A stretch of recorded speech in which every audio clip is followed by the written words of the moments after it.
ਤੁਸੀਂ Ajit web TV ਦੇਖ ਰਹੇ ਹੋ ਦੋਸਤੋ। मैं हाँ स्वर्ण सिंह टैणा ਤੇ ਹਰ ਰੋਜ਼ ਦੀ ਤਰ੍ਹਾਂ ਹੀ ਪ੍ਰੋਗਰਾਮ ਖਬਰਾਂ ਦੇ ਆਰ-ਪਾਰ ਲੈ ਕੇ ਹਾਜ਼ਰ ਹਾਂ। ਬਹੁਤ ਸਾਰੀਆਂ ਖਬਰਾਂ ਨੇ ਪਰ ਉਹਦੇ ਵਿੱਚੋਂ ਇੱਕ ਸਭ ਤੋਂ ਵੱਡੀ ਤੇ ਬ੍ਰੇਕਿੰਗ ਨਿਊਜ਼ ਜਿਹੜੀ ਕਿ ਇਸ ਵੇਲੇ ਦੀ ਹੈ ਉਹ ਇਹ ਹੈ ਕਿ ਗਿਆਨੀ ਹਰਪ੍ਰੀਤ ਸਿੰਘ ਹੋਰਾਂ ਨੂੰ ਉਹਨਾਂ ਦੇ ਅਹੁਦੇ ਤੋਂ ਹਟਾ ਦਿੱਤਾ ਗਿਆ। ਯਾਨੀ ਕਿ ਉਹ ਅਕਾਲ ਤਖਤ ਸਾਹਿਬ ਦੇ ਪਿਛਲੇ ਕਈ ਵਰਿਆਂ ਤੋਂ ਕਾਰਜਕਾਰੀ ਜਥੇਦਾਰ ਸਨ, ਉਹ ਸਨ ਹੋ ਗਏ ਆ, ਹੁਣ ਹਨ ਨਹੀਂ, ਕਿਉਂਕਿ ਉਹਨਾਂ ਦੀ ਥਾਂ ਦੇ ਉੱਤੇ ਤਖਤ ਸ਼੍ਰੀ ਕੇਸਗੜ੍ਹ ਸਾਹਿਬ ਦੇ ਜਥੇਦਾਰ ਨੇ ਜਿਹੜੇ ਗਿਆਨੀ ਰਘਬੀਰ ਸਿੰਘ, ਉਹਨਾਂ ਨੂੰ ਅਕਾਲ ਤਖਤ ਸਾਹਿਬ ਦੇ ਕਾਰਜਕਾਰੀ ਜਥੇਦਾਰ ਜਿਹੜੇ ਉਹ ਥਾਪ ਦਿੱਤਾ ਗਿਆ। ਇਹਦੇ ਪਿੱਛੇ ਕਾਰਨ ਕਿਹੜੇ ਆ? ਹੁਣ ਸਭ ਤੋਂ ਵੱਡਾ ਸਵਾਲ ਇਹ ਹੈ ਵੀ ਉਹ ਕਿਹੜੇ ਕਾਰਨ ਆ ਜਿਹਦੇ ਕਰਕੇ ਗਿਆਨੀ ਹਰਪ੍ਰੀਤ ਸਿੰਘ ਨੂੰ ਇਸ ਅਹੁਦੇ ਤੋਂ ਜਥੇਦਾਰੀ ਤੋਂ ਲਾ ਦਿੱਤਾ ਗਿਆ ਤੇ ਗਿਆਨੀ ਰਘਬੀਰ ਸਿੰਘ ਨੂੰ ਇਸ ਥਾਂ ਦੇ ਉੱਤੇ ਲਾ ਦਿੱਤਾ ਗਿਆ।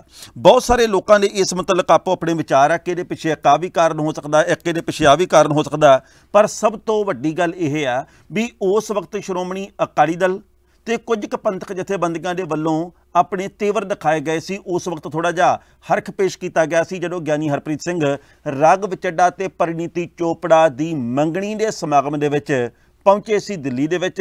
ਉਸ ਵਕਤ ਤੁਹਾਨੂੰ ਚੇਤੇ ਹੋਣਾ ਕਿ ਵਿਰਸਾ ਸਿੰਘ ਵਲਟੋਹਾ ਹੋਰਾਂ ਨੇ ਵੀ ਇਹ ਗੱਲ ਕਹੀ ਸੀ ਕਿ ਇਹ ਗੱਲ ਚੰਗੀ ਨਹੀਂ। ਉਸ ਵਕਤ ਕੁਝ ਕੁ ਹੋਰ ਲੋਕਾਂ ਨੇ ਵੀ ਇਹ ਗੱਲ ਕਹੀ ਸੀ ਕਿ ਇੱਦਾਂ ਹੋਣਾ ਨਹੀਂ ਸੀ ਚਾਹੀਦਾ, ਪਰ ਸਮਾਜ ਦੇ ਇੱਕ ਹਿੱਸੇ ਨੇ ਗੱਲ ਕਹੀ ਸੀ ਕਿ ਗਿਆਨੀ ਹਰਪ੍ਰੀਤ ਸਿੰਘ ਵੀ ਜੇਕਰ ਬਾਕੀ ਮਹਿਮਾਨਾਂ ਦੇ ਵਾਂਗ ਉੱਥੇ ਗਏ ਆ ਤਾਂ ਇਹਦੇ ਵਿੱਚ ਕੋਈ ਇਤਰਾਜ਼ ਨਹੀਂ, ਉਹਨਾਂ ਨੇ ਕੋਈ ਸਿਆਸੀ ਬਿਆਨਬਾਜ਼ੀ ਨਹੀਂ ਕੀਤੀ, ਉਹ ਬਾਕੀ ਮਹਿਮਾਨਾਂ ਵਾਂਗ ਗਏ। ਪਰ ਇਸ ਗੱਲ ਦੇ ਉੱਤੇ ਮੁੱਦਾ ਬਹੁਤ ਵੱਡਾ ਬਣ ਗਿਆ ਸੀ। ਪਰ ਇਹ ਗੱਲ ਜ਼ਰੂਰ ਦੱਸਣੀ ਬਣਦੀ ਹੈ, ਜਿਵੇਂ ਕਿ ਸਾਨੂੰ ਜਾਣਕਾਰੀ ਮਿਲੀ ਹੈ ਕਿ ਗਿਆਨੀ ਹਰਪ੍ਰੀਤ ਸਿੰਘ ਇਸ ਵੇਲੇ ਦੇਸ਼ ਦੇ ਵਿੱਚੋਂ ਬਾਹਰ ਗਏ ਹੋਏ ਆ। ਗਿਆਨੀ ਰਘਬੀਰ ਸਿੰਘ ਆ ਜਿਹੜੇ ਉਹ ਕਾਰਜਕਾਰੀ ਜਥੇਦਾਰ ਹੋਣਗੇ ਅਕਾਲ ਤਖਤ ਸਾਹਿਬ ਦੇ। ਉਹ ਜਥੇਦਾਰ ਇਸ ਵੇਲੇ ਆਪਾਂ ਜਾਣਦੇ ਵੀ ਪੱਕੇ ਤੌਰ ਦੇ ਉੱਤੇ ਹੈਗੇ ਜੀ ਤਖਤ ਸ਼੍ਰੀ ਕੇਸਗੜ੍ਹ ਸਾਹਿਬ ਦੇ, ਪਰ ਗਿਆਨੀ ਹਰਪ੍ਰੀਤ ਸਿੰਘ ਨੇ ਜਿਹੜੇ ਉਹ ਤਖਤ ਸ਼੍ਰੀ ਦਮਦਮਾ ਸਾਹਿਬ ਦੇ ਜਥੇਦਾਰ ਬਣੇ ਰਹਿਣਗੇ, ਕਿਉਂਕਿ ਉਹ ਉੱਥੋਂ ਦੀ ਜਥੇਦਾਰੀ ਸੰਭਾਲਣ ਦੇ ਨਾਲ ਨਾਲ ਅਕਾਲ ਤਖਤ ਸਾਹਿਬ ਦੇ ਕਾਰਜਕਾਰੀ ਜਥੇਦਾਰ ਦੇ ਤੌਰ ਦੇ ਉੱਤੇ ਲੱਗੇ ਸੀ। ਪਿਛਲੀ ਮੀਟਿੰਗ ਦੇ ਵਿੱਚ ਵੀ ਜਿਹੜੀ ਕਿ ਸ਼੍ਰੋਮਣੀ ਗੁਰਦੁਆਰਾ ਪ੍ਰਬੰਧਕ ਕਮੇਟੀ ਦੀ ਪਿਛਲੀ ਮੀਟਿੰਗ ਹੋਈ ਸੀ, ਉਹਦੇ ਵਿੱਚ ਵੀ ਚਰਚਾ ਇਸ ਗੱਲ ਦੀ ਚੱਲੀ ਸੀ ਕਿ ਗਿਆਨੀ ਹਰਪ੍ਰੀਤ ਸਿੰਘ ਹੋਰਾਂ ਨੂੰ ਉਹਨਾਂ ਦੇ ਰੁਤਬੇ ਤੋਂ, ਉਹਨਾਂ ਦੀ ਜਥੇਦਾਰੀ ਤੋਂ ਲਾਂਭੇ ਕਰ ਦਿੱਤਾ ਜਾਣਾ। ਪਰ ਉਸ ਵੇਲੇ ਪਤਾ ਲੱਗਾ ਸੀ ਵੀ ਸ਼੍ਰੋਮਣੀ ਅਕਾਲੀ ਦਲ ਦੇ ਕੁਝ ਕੁ ਆਗੂ ਆ ਜਿਹੜੇ ਉਹ ਆਮੋ ਸਾਹਮਣੇ ਹੋ ਗਏ ਸੀ। ਇਸ ਮਾਮਲੇ ਦੇ ਵਿੱਚ ਦਫੇੜ ਪੈਣੀ ਸ਼ੁਰੂ ਹੋ ਗਈ ਸੀ।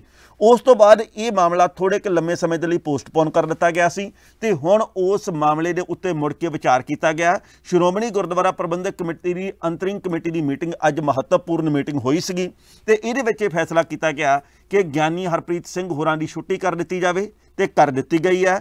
ਉਹ ਸਿਰਫ ਹੁਣ ਤਖਤ ਸ਼੍ਰੀ ਦਮਦਮਾ ਸਾਹਿਬ ਦੇ ਜਥੇਦਾਰ ਰਹਿਣਗੇ ਤੇ ਗਿਆਨੀ ਰਘਬੀਰ ਸਿੰਘ ਤਖਤ ਸ਼੍ਰੀ ਕੇਸਗੜ੍ਹ ਸਾਹਿਬ ਦੇ ਨਾਲ ਨਾਲ ਕਾਰਜਕਾਰੀ ਜਥੇਦਾਰ ਸ਼੍ਰੀ ਅਕਾਲ ਤਖਤ ਸਾਹਿਬ ਦੇ ਵੀ ਹੋਣਗੇ। ਹੁਣ ਉਸ ਤੋਂ ਅਗਲੀ ਗੱਲ ਇਹ ਹੈ ਵੀ ਆਉਂਦੇ ਸਮੇਂ ਦੇ ਵਿੱਚ ਇਹਦੇ ਨਤੀਜੇ ਕੀ ਨਿਕਲ ਸਕਦੇ ਆ। ਅਸਲ ਦੇ ਵਿੱਚ ਇਹ ਗੱਲ ਜਾਣਕਾਰੀ ਪ੍ਰਾਪਤ ਹੋਈ ਹੈ ਵੀ ਇਉਂ ਲੱਗਦਾ ਸੀ ਵੀ ਜਿਸ ਤਰੀਕੇ ਦੇ ਨਾਲ ਗਿਆਨੀ ਹਰਪ੍ਰੀਤ ਸਿੰਘ ਹੋਰਾਂ ਦੇ ਵੱਲੋਂ ਤਿੱਖੇ ਤੇਵਰ ਜਾਂ ਕਹਿ ਦਈਏ ਤਿੱਖੇ ਬੋਲ ਜਾਂ ਕਹਿ ਦਈਏ ਪਰਿਸਥਿਤੀਆਂ ਦੇ ਅਨੁਕੂਲ ਗੱਲਾਂ ਕੀਤੀਆਂ ਜਾ ਰਹੀਆਂ ਸੀ, ਉਹ ਸ਼੍ਰੋਮਣੀ ਅਕਾਲੀ ਦਲ ਦੇ ਵਾਸਤੇ ਚੁਣੌਤੀ ਖੜੀਆਂ ਕਰਨ ਵਾਲੀਆਂ ਸੀ। ਕਿਉਂਕਿ ਉਹਨਾਂ ਦੇ ਵੱਲੋਂ ਵਾਰ-ਵਾਰ ਇੱਕੋ ਗੱਲ ਕਹੀ ਜਾਂਦੀ ਸੀ ਕਿ ਅਕਾਲੀ ਦਲ ਨੂੰ ਪੰਥ ਦੇ ਨਾਲ ਜੁੜ ਕੇ ਚੱਲਣਾ ਚਾਹੀਦਾ, ਪੰਥ ਦੀ ਗੱਲ ਕਰਨੀ ਚਾਹੀਦੀ ਹੈ, ਨਾ ਕਿ ਰਾਜਨੀਤੀ ਕਰਨੀ ਚਾਹੀਦੀ ਹੈ। ਇਸ ਗੱਲ ਦੇ ਉੱਤੇ ਸ਼੍ਰੋਮਣੀ ਅਕਾਲੀ ਦਲ ਦੇ ਕਈ ਨੇਤਾ ਖਫਾ ਵੀ ਸਨ।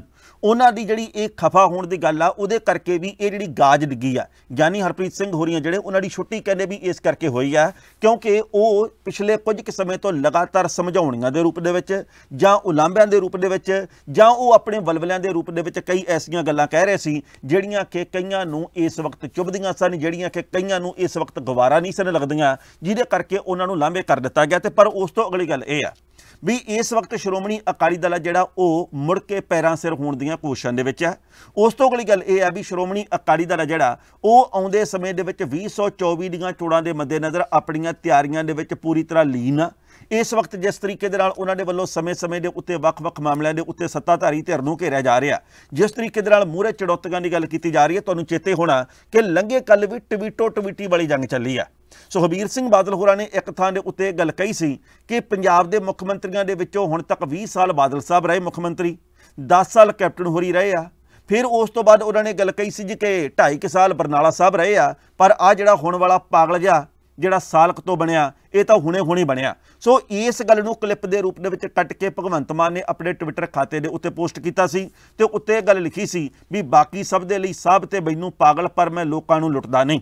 ਫਿਰ ਸੁਖਬੀਰ ਸਿੰਘ ਬਾਦਲ ਨੇ ਇਸ ਗੱਲ ਦਾ ਉੱਤਰ ਦਿੱਤਾ ਸੀਗਾ ਭਗਵੰਤ ਮਾਨ ਦਾ ਕਿ ਮੁੱਖ ਮੰਤਰੀ ਸਾਹਿਬ ਜੀਓ, ਤੁਸੀਂ ਬਾਕੀ ਗੱਲਾਂ ਛੱਡੋ, ਤੁਹਾਨੂੰ ਗੱਲਾਂ ਸਾਡੀਆਂ ਚੁਭਣਗੀਆਂ, ਪਰ ਗੱਲ ਇਹ ਆ ਵੀ ਤੁਸੀਂ ਜਿਹੜੇ ਟੈਂਕੀਆਂ ਦੇ ਉੱਤੇ ਚੜ੍ਹੇ ਹੋਏ ਸਤਿਕਾਰਯੋਗ ਅਧਿਆਪਕ ਆ ਉਹਨਾਂ ਦੀਆਂ ਮੰਗਾਂ ਮੰਨੋ, ਮੰਤਰੀਆਂ ਤੋਂ ਬੱਚਿਆਂ ਦੀਆਂ ਇੱਜ਼ਤਾਂ ਮਹਿਫੂਜ਼ ਕਰਵਾਓ, ਕੀਤੇ ਹੋਏ ਵਾਅਦੇ ਤੁਸੀਂ ਪੂਰੇ ਕਰੋ, ਸਾਡਾ ਕੀ ਆ, ਅਸੀਂ ਤਾਂ ਆਪੇ ਹੀ ਚੁੱਪ ਕਰ ਜਾਵਾਂਗੇ। ਉਹਨਾਂ ਨੇ ਅੱਗੋਂ ਮੋੜਵੇਂ ਰੂਪ ਦੇ ਵਿੱਚ ਇਹ ਗੱਲ ਕਹੀ ਸੀ।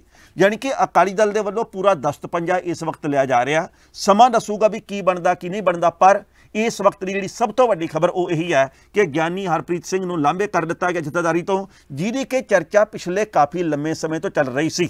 ਕਿਉਂਕਿ ਉਹ ਵਾਰ-ਵਾਰ ਇੱਕੋ ਗੱਲ ਕਹਿੰਦੇ ਸੀ ਕਿ ਭਾਈ ਇਸ ਵੇਲੇ ਅਕਾਲੀ ਦਲ ਦੇ ਮੂਹਰੇ ਜਿਹੜੀਆਂ ਚੁਣੌਤੀਆਂ ਨੇ, ਉਹ ਚੁਣੌਤੀਆਂ ਤਾਂ ਦੂਰ ਹੋਣਗੀਆਂ ਜੇਕਰ ਪਿੰਡਾਂ ਦੇ ਵਿੱਚ ਜਾ ਕੇ ਅਕਾਲੀ ਦਲ ਨੂੰ ਮਜ਼ਬੂਤ ਕਰਨ ਦੀ ਕੋਸ਼ਿਸ਼ ਕੀਤੀ ਜਾਊਗੀ, ਜੇਕਰ ਅਕਾਲੀ ਦਲ ਦੇ ਵੱਲੋਂ ਜਿਹੜੀਆਂ ਭੁੱਲਾਂ ਕੀਤੀਆਂ ਜਾ ਰਹੀਆਂ ਉਹਨਾਂ ਦੇ ਉੱਤੇ ਕਾਂਟਾ ਫਰਵਾਇਆ ਜਾਊਗਾ, ਜੇਕਰ ਲੋਕਾਂ ਦੇ ਵਿੱਚ ਜਾ ਕੇ ਵਿਚਰਨਾ ਸ਼ੁਰੂ ਕੀਤਾ ਜਾਊਗਾ। ਨਹੀਂ ਤਾਂ ਕੱਲੀ ਰਾਜਨੀਤੀ ਕਰਦੇ ਅਸੀਂ ਜਿਸ ਤਰੀਕੇ ਨਾਲ ਲਾਂਭੇ ਹੋਏ ਆ ਤੇ ਇਸ ਤਰੀਕੇ ਦਾ ਕੰਮ ਨਹੀਂ ਚੱਲਣਾ। ਉਹਨਾਂ ਦੀਆਂ ਇਹ ਗੱਲਾਂ ਕਈਆਂ ਨੂੰ ਗਵਾਰਾ ਨਹੀਂ ਸਨ। ਤੇ ਉਸ ਤੋਂ ਅਗਲੀ ਮਹੱਤਵਪੂਰਨ ਗੱਲ ਇੱਕ ਹੋਰ ਆ ਕਿ ਬੀਬੀ ਸਰਬਜੀਤ ਕੌਰ ਮਾਣੂਕੇ ਦੇ ਵੱਲੋਂ ਜਿਹੜਾ ਕੋਠੀ ਦੇ ਉੱਤੇ ਕਥਿਤ ਤੌਰ ਦੇ ਉੱਤੇ ਕਬਜ਼ਾ ਕਰਨ ਦਾ ਚਰਚਾ ਚੱਲਿਆ ਸੀ ਜਾਂ ਕਹਿ ਲਈਏ ਵਿਵਾਦ ਛਿੜਿਆ ਸੀ, ਉਸ ਵਿਵਾਦ ਨੇ ਇੱਕ ਨਵਾਂ ਮੋੜ ਲੈ ਲਿਆ। ਬੀਬੀ ਸਰਬਜੀਤ ਕੌਰ ਮਾਣੂਕੇ ਨੇ ਪ੍ਰੈਸ ਕਾਨਫਰੰਸ ਕਰਕੇ ਲੰਘੇ ਕੱਲ੍ਹ ਇਹ ਗੱਲ ਕਹਿ ਦਿੱਤੀ ਹੈ ਕਿ ਮੈਂ ਜਿਨ੍ਹਾਂ ਤੋਂ ਕੋਠੀ ਕਿਰਾਏ ਤੇ ਲਈ ਸੀ ਉਹਨਾਂ ਨੂੰ ਮੈਂ ਚਾਬੀਆਂ ਵਾਪਸ ਕਰ ਦਿੱਤੀਆਂ। ਜਦੋਂ ਮੈਨੂੰ ਪਤਾ ਲੱਗਾ ਕਿ ਇਹ ਵਿਵਾਦਗ੍ਰਸਤ ਕੋਠੀ ਆ, ਉਸ ਤੋਂ ਬਾਅਦ ਮੈਂ ਇਹ ਚਾਬੀਆਂ ਸੌਂਪ ਦਿੱਤੀਆਂ ਜਿਨ੍ਹਾਂ ਤੋਂ ਮੈਂ ਕੋਠੀ ਇਹ ਲਈ ਸੀ। ਪਰ ਜਿਹੜੀਆਂ ਕੈਨੇਡਾ ਤੋਂ ਨੂੰਹ ਸੱਸ ਆਈਆਂ ਹੋਈਆਂ ਨੇ, ਇੱਕ ਬਜ਼ੁਰਗ ਮਾਤਾ ਤੇ ਇੱਕ ਉਹਨਾਂ ਦੀ ਨੂੰਹ ਰਾਣੀ, ਉਹਨਾਂ ਦੇ ਵੱਲੋਂ ਵੱਖ-ਵੱਖ ਥਾਵਾਂ ਦੇ ਉੱਤੇ ਮੀਡੀਆ ਦੇ ਵਿੱਚ ਜਾ ਕੇ ਬੇਨਤੀ ਕੀਤੀ ਜਾ ਰਹੀ ਆ। ਉਹ ਵਿਚਾਰੀਆਂ ਬਿਲਕ ਰਹੀਆਂ ਕਿ ਭਾਈ ਸਾਨੂੰ ਸਾਡੀ ਕੋਠੀ ਦਵਾ ਦਿੱਤੀ ਜਾਵੇ। ਇਹ ਉਹ ਵੇਲਾ ਜਦੋਂ ਆਮ ਆਦਮੀ ਪਾਰਟੀ ਦੇ ਮੂਹਰੇ ਇੱਕ ਉਦਾਹਰਨ ਸੈੱਟ ਕਰਨ ਦਾ ਵਕਤ ਹੈ, ਕਿਉਂਕਿ ਆਮ ਆਦਮੀ ਪਾਰਟੀ ਇਹ ਗੱਲ ਵਾਰ-ਵਾਰ ਕਹਿੰਦੀ ਹੈ, ਸਰਕਾਰ ਇਹ ਗੱਲ ਕਹਿੰਦੀ ਹੈ ਕਿ NRI ਭੈਣਾਂ ਵੀਰਾਂ ਦੀਆਂ ਕੋਠੀਆਂ ਦੇ ਉੱਤੇ ਮਕਾਨਾਂ, ਦੁਕਾਨਾਂ, ਜ਼ਮੀਨਾਂ ਦੇ ਉੱਤੇ ਕਬਜ਼ੇ ਨਹੀਂ ਹੋਣ ਦਿਆਂਗੇ। ਉਹ ਬੇਫਿਕਰ ਰਹਿਣ, ਪੰਜਾਬ ਦੇ ਵਿੱਚ ਉਹਨਾਂ ਨੂੰ ਕਿਸੇ ਕਿਸਮ ਦੀ ਕੋਈ ਦਿੱਕਤ ਨਹੀਂ ਆਉਣ ਦਿੱਤੀ ਜਾਊਗੀ। ਪਰ ਜੇਕਰ ਇੱਕ ਵਿਧਾਇਕਾ ਦੇ ਉੱਤੇ ਹੀ ਕਥਿਤ ਤੌਰ ਦੇ ਉੱਤੇ ਦੋਸ਼ ਲੱਗਣਗੇ ਤੇ ਫਿਰ ਆਮ ਆਦਮੀ ਪਾਰਟੀ ਦੇ ਪ੍ਰਤੀ NRI ਭੈਣਾਂ ਵੀਰਾਂ ਦੇ ਮਨ ਦੇ ਵਿੱਚ ਕੀ ਸਵਾਲ ਪੈਦਾ ਹੋਣਗੇ। ਇਹ ਬਹੁਤ ਵੱਡਾ ਸਵਾਲ ਇੱਕ ਨਵੇਂ ਸਿਰੇ ਤੋਂ ਵੀ ਹੈ। ਸੋ ਬੀਬੀ ਮਾਣੂਕੇ ਨੇ ਇਹ ਗੱਲ ਕਹਿ ਦਿੱਤੀ ਹੈ ਕਿ ਮੈਂ ਕਰਮ ਸਿੰਘ ਨੂੰ ਚਾਬੀਆਂ ਸੌਂਪ ਦਿੱਤੀਆਂ। ਪਰ ਕਰਮ ਸਿੰਘ ਕੌਣ ਆ, ਹੁਣ ਸਵਾਲ ਇਹ ਹੈ, ਕਿਉਂਕਿ ਇਹਨਾਂ ਨੇ ਨੂੰਹ ਸੱਸ ਨੇ ਗੱਲ ਕਹੀ ਹੈ ਜਿਨ੍ਹਾਂ ਨੇ ਕਿ ਕੋਠੀ ਦੇ ਉੱਤੇ ਆਪਣੀ ਰਜਿਸਟਰੀ ਦਿਖਾ ਕੇ ਗੱਲ ਕਹੀ ਹੈ ਕਿ ਸਾਡੀ ਹੈ। ਉਹਨਾਂ ਨੇ ਕਿਹਾ ਜੀ ਕਿ ਸਾਡਾ ਕਸੂਰ ਕੋਈ ਨਹੀਂਗਾ। ਇਹ 2004 ਦੇ ਵਿੱਚ ਕੋਠੀ ਬਣਾਈ ਸੀ, 2 ਮੰਜ਼ਲਾ ਕੋਠੀ।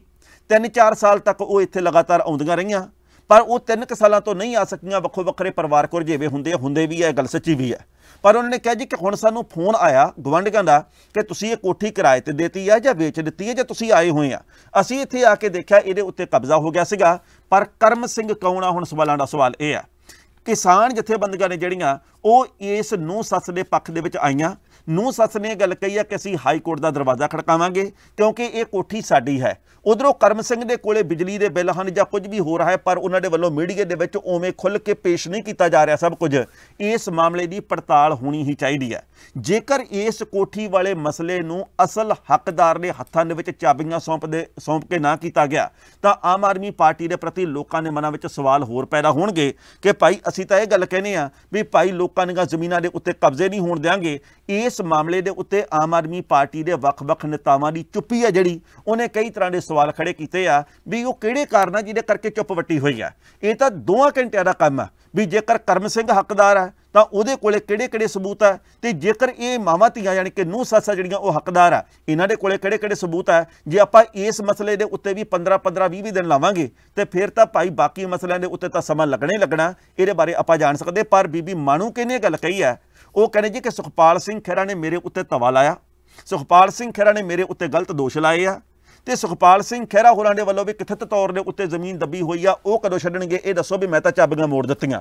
ਸੋ ਇਸ ਤਰੀਕੇ ਦੀ ਸ਼ਬਦਕ ਜੰਗ ਚੱਲ ਰਹੀ ਹੈ। ਦੇਖਦੇ ਹਾਂ ਵੀ ਭਾਈ ਇਸ ਮਾਮਲੇ ਦੇ ਵਿੱਚ ਕੀ ਮੋੜ ਆਉਂਦਾ। ਪਰ ਜਦੋਂ ਉਹ ਨੂੰਹ ਸੱਸ ਵਿਲਕਦੀਆਂ, ਉਹਨਾਂ ਦੇ ਹੱਕ ਦੇ ਵਿੱਚ ਵੱਡੀ ਗਿਣਤੀ ਦੇ ਵਿੱਚ ਕਿਸਾਨ ਜਥੇਬੰਦੀਆਂ ਆਈਆਂ, ਉਹਨਾਂ ਨੇ ਕਿਹਾ ਜੀ ਕਿ ਅਸੀਂ ਅੰਦੋਲਨ ਬਹੁਤ ਵੱਡੇ ਪੱਧਰ ਦੇ ਉੱਤੇ ਕਰਾਂਗੇ ਜੇਕਰ ਇਹਨਾਂ ਨੂੰ ਇਹਨਾਂ ਦੀ ਕੋਠੀ ਦਾ ਅਧਿਕਾਰ ਨਾ ਮਿਲਿਆ।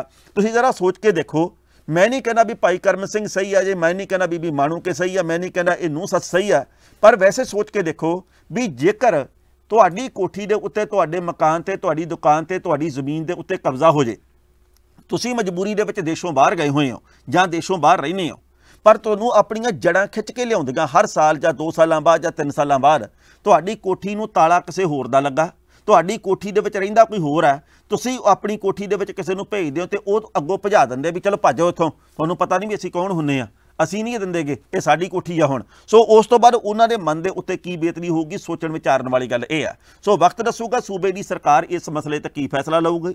इस मामले दे विच असल कोठी का हकदार कौन साबित होऊगा, किसान जथेबंदियां ते बाकी जथेबंदियां दे वल्लों की फैसला किया जाऊगा, ये संघर्ष किन्ना क पखूगा ते नूंह सੱਸ दे वल्लों हाई कोर्ट का दरवाजा कदों खड़काया जाऊगा। ये वक्त के गर्भ दे विच लुकी हुई गल है, पर इंसाफ मिलना ही चाहिए है। ਇਹਦੀ बहुत वड्डी गिणती ਦੇ ਵਿੱਚ लोग देश विदेश ਦੇ ਵਿੱਚ ਵਸਦੇ ਹੋਏ ਮੰਗ ਕਰ ਰਹੇ ਆ। ਤੇ ਜਾਣੇ ਜਾਂਦੇ ਇੱਕ ਜਾਣਕਾਰੀ ਹੋਰ ਦੇਣੀ ਬਣਦੀ ਹੈ ਵੀ ਜਿਹੜੀਆਂ ਪੰਜਾਬ ਦੀਆਂ ਕਿਸਾਨ ਜਥੇਬੰਦੀਆਂ ਉਹਨਾਂ ਦੇ ਵਿੱਚੋਂ ਕੁਝ ਇੱਕ ਦੇ ਵੱਲੋਂ 19 ਤਰੀਕ ਨੂੰ ਪਟਿਆਲੇ ਦੇ ਵਿੱਚ ਇੱਕ ਬਹੁਤ ਵੱਡੀ ਰੈਲੀ ਕਰਨ ਦਾ ਐਲਾਨ ਕੀਤਾ ਗਿਆ।